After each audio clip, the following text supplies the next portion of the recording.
पहुंचा रहे इजरायल ने हमास के ठिकानों को तबाह कर दिया है। इजरायल की वायुसेना ने 4 बहुमंजिला इमारतों पर हमले का दावा किया। इजरायल की वायुसेना ने इसकी तस्वीरें भी जारी की है। बहुमंजिला इमारतों को निशाना बनाया गया, वहां अटैक किया गया। इजरायल की तरफ से जबरदस्त बमबारी हुई है।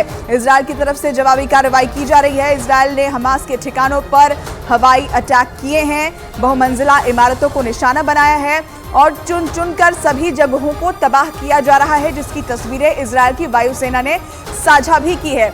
इजरायल ने कह दिया है कि ये जंग है और ये जंग वो जीत कर रहेंगे और ऐसे में इजरायल की तरफ से जवाबी कार्रवाई देखने को मिल रही है। तस्वीरें आपको दिखा रहे, देखिए कौन सी वो 4 बहुमंजिला इमारतें हैं। इन तस्वीरों में आप देख सकते हैं जहां पर इन पर अटैक किया गया। इजरायल की तरफ से ये कार्रवाई है। इजरायल ने खुलकर कह दिया है कि ये जंग है और इस जंग में जीत अगर किसी की होगी तो इजरायल की होगी और हमास के सभी ठिकानों को चुन चुनकर फिलहाल निशाना बनाया जा रहा है। वहीं बड़ी खबर आपको बता दें कि इजरायल की हमास पर जबरदस्त बमबारी जारी है और हमास के हमले में इजरायल के 250 से ज्यादा लोग मारे गए हैं। तो वहीं इजरायल की जवाबी कार्रवाई में 250 से ज्यादा फिलिस्तीनी मारे गए हैं।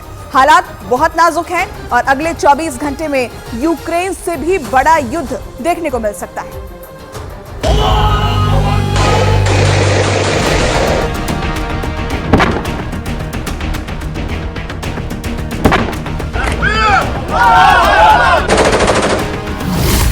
यूक्रेन से भी बड़ा युद्ध शुरू हो चुका है।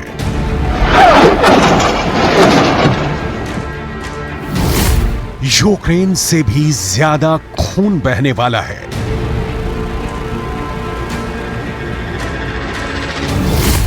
यूक्रेन से भी बड़ी तबाही होने वाली है।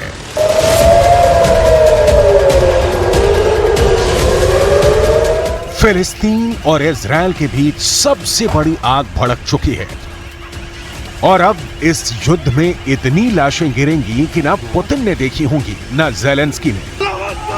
इजरायल के टैंक जलाए जा रहे हैं। ये तस्वीरें इजरायल को सालों साल झटके देती रहेंगी। इजरायल में हजारों रॉकेट से हमले हो रहे हैं। इजरायल के अंदर हमास की ऐसी आग फैली कि कुछ घंटों तक तो समझ में ही नहीं आया कि हो क्या रहा है। इजरायल के प्रधानमंत्री ने कह दिया है कि अब युद्ध शुरू हो चुका है।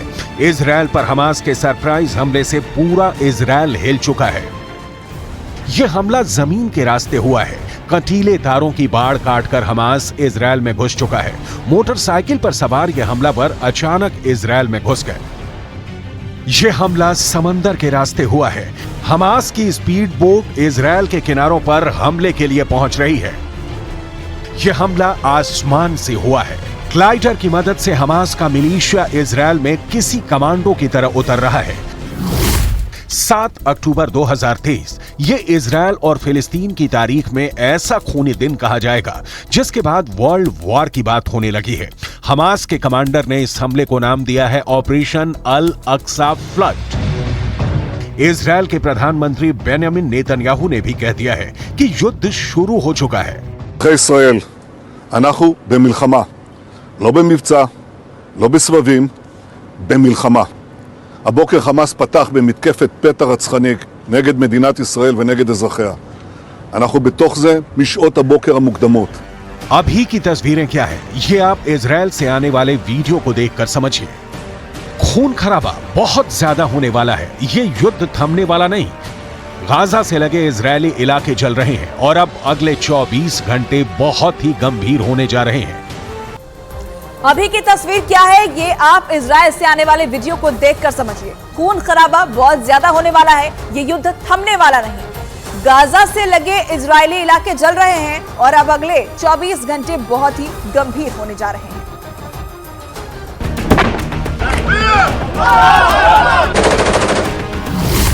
यूक्रेन से भी बड़ा युद्ध शुरू हो चुका है। हमले की शुरुआत कैसे हुई, ये बहुत गौर से देखिएगा। जो तस्वीरें विचलित कर सकती हैं उन्हें एडिट करके हटा दिया गया है। ये हमास के हमलावर हैं जो 7 अक्टूबर को सुबह सुबह इजरायल के एक मिलिट्री कैंप पर हमला कर दिया। इस दौरान हमास के इस ग्रुप ने ग्लाइडर का भी इस्तेमाल किया और फिर ये उड़ते हुए इजरायल के मिलिट्री कैंप के पास उतरे। ग्लाइडर पर 2 हमलावर सवार हैं और उनके हाथ में है मशीन गन। ऐसे कई ग्लाइडर लॉन्च किए गए और फिर उन्होंने उतरते ही इजरायल के अड्डों पर गोलीबारी शुरू कर दी।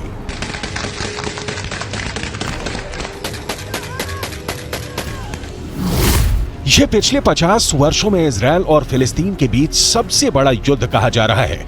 जिस मिलिट्री अड्डे को टारगेट किया गया वहां कई इजरायली सैनिक मारे गए हैं।